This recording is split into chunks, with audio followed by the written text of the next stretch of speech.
আবারও একবার আমার পিছনে 100 জন মানুষ আছে আর তাদের বয়স হলো 1 বছর থেকে শুরু করে 100 বছর পর্যন্ত। আর এরা সবাই মিলে কম্পিট করছে $2.5 লাখ জন্য।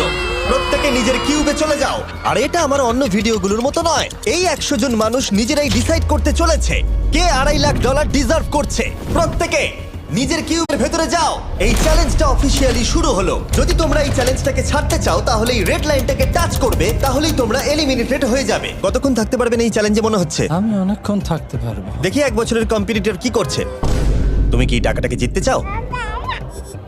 ঠিক আছে, ট্যাবলেটটা নিয়ে মজা করো। এই যে লাইনটা দেখছেন এটা শেষ পর্যন্ত টিকে থাকবে। আমি 48 দারুণ লাগছে। এটা শুরু থেকেই পরিষ্কার ছিল যে মাঝবয়সীরাই ছিল সবথেকে বেশি ফোকাসড আর ডিটারমিন্ড।